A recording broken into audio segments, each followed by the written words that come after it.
Biz hozir namozda ko'p ko'riladigan xatoliklar va namozni buzib o'tadigan, ko'pincha kishilar bilmaydigan ba'zi ishlar haqida to'xtalamiz.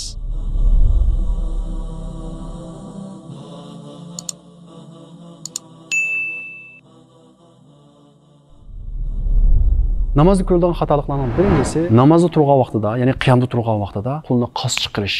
Bu shaklda namozda turib, qo'lni qas chiqarish bu bir xatolik. Ikkinchi xatolik namozda turgan vaqtida sajda qilingan o'ringa qaramay osmon qarash yoki u tarafga yoki bu tarafga qarash. Bu namozdagi keng tarqalgan xatoliklarning birisi. Cho'qim namoz turgan vaqtimizda sajda qilgan yerga qarashimiz kerak. Bu shaklda. Uchinchi xatolik namozda qiyomda turgan vaqtda qo'limizni bu shaklda tutish, bu xato. Ayollar bu shaklda tutadi, erlar bizning Hanifi mazhabida kindikining ostida o'qiydi. Başqa mazhablarda kindikining ustida va yoki bu yerda bu shaklda tutadi, ammo bizning Hanifi mazhabida kindikining ostida bu shaklda tutadi. Shundaqla qo'lni qurushtirib, yangining ichiga tiqib olib, bu shaklda turishmi to'g'ri emas. To'rtinchi xatolik namozda qiyam turgan vaqtimizda putimizni bu shaklda juplab turib olish, bu to'g'ri emas. Shundaqla putimizni kar bu shaklda turish, bu to'g'ri emas. To'g'risi normal shaklda bu holatda qo'yish. Beshinchi xatolik rukuga bo'lgan vaqtimizda tuz egilmay maymoq turib olish. Masalan, bu shaklda. Bu shaklda turish xato. Va yoki bu shaklda turishmi xato. Va yoki rukuga bo'lgan vaqtda bu shaklda turishmi xato. Bu shaklda o'lchamlik tuz holatda turamiz. Shundaqla rukudan turib sajdaga berishdan ilgari normal holatda turib bo'lgandan keyin undan keyin boramiz. Rukudagi holatimizni sajdaga kessak, bu to'g'ri emas. Payg'ambarimiz Muhammad alayhisalom bu odamni namoz o'g'risi deb sifatlagan. Ya'ni bu shaklda namoz o'qigan odamni namoz o'g'risi deb sifatlagan. Shuning uchun rukuda bu shaklda berib bo'lgandan keyin rukudan qo'pib, o'rnimizdan turib undan keyin oldirmay sajdaga boramiz. 6-xatolik sajdaga borgan vaqtimizda ko'p kishilarda yuz beradi. Sajdaga eng to'g'ri shakl berish usuli bu shaklda. Bu shaklda.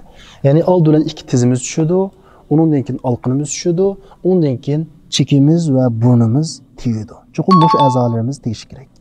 Bu shaklda bu xato. Sajdada ko'p yuz beradigan xatoliklarning birisi sajdaga borgan vaqtimizda ikki putimizni ustiga ko'tarib olish.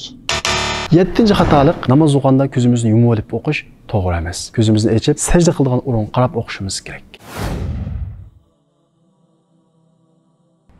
Bundan boshqa tuvandagi hozir men so'zlamoqchi bo'lgan ishlarning qaysi birisi yuz berib qolsa, namoz buziladi, adat olmaydi. Uning birinchisi qiyomda turgan vaqtimizda bir namoz ichida hech qanday oyat o'qimagan bo'lsa, bir oyat bo'lsin o'qimagan bo'lsak, bu namoz adat olmaydi. Ikkinchisi, o'zimiz yo'q turib qiyomda turmagan bo'lsak, yana adat olmaydi. Uchinchisi, rukuga bormagan bo'lsak, yana adat olmaydi. To'rtinchisi, ikki sajdaning birisi va yoki ikkisi tashlanib qolgan bo'lsa, bu namoz adat olmaydi. Beshinchisi, tashahhudda o'ltirishni unutib qolgan bo'lsak va yoki tashahhudda o'ltirmay namozdan chiqib ketgan bo'lsak, bu namoz adat olmaydi. Oltinchisi, namozga udullam kirib ketish. Kaplan mushakkil namoz qilsak, bu to'g'ri emas. Chuqum mo'rimizning ustiga qo'limizni ko'tarib, undan keyin namozga kiramiz. Mana bular namozning to'riklari hisoblanadi. Bulardan birisi chala qolsa, namoz adat olmaydi. Undan boshqa namozda yel chiqarib qolsa, va yoki qoqoqlab kulsa, va yoki o'ng va so'lga mo'risi qibladan yo'tkilib ketgan darajada qarag'on bo'lsa, yana namoz buzilib ketadi. Undan boshqa bir narsa yegan bo'lsa, va yoki sirtdan bir odam kirib salom qilsa, namoz turib salomga javob qaytargan bo'lsa, o'xshash namoz buzilib ketadi. Undan boshqa namozning sirtida birisi shukrigan bo'lsa, unga yarhamukalloh degan bo'lsa, yana namoz buzilib ketadi. Undan boshqa namozning ichida turib, namozning sirtidagi birisiga loqma solgan bo'lsa, yana namoz buzilib ketadi. Undan boshqa namozda turib, hech qanday o'zrisi yo'q turib, gelni qirgan bo'lsa, yana namozi buzilib ketadi. Ammo o'zri sababini, ya'ni gela azroq qichishdi, bu sababdan qirgan bo'lsa, namozi buzilmaydi. Mana bu ishlarning hammasi namozda buzilgan ishlar.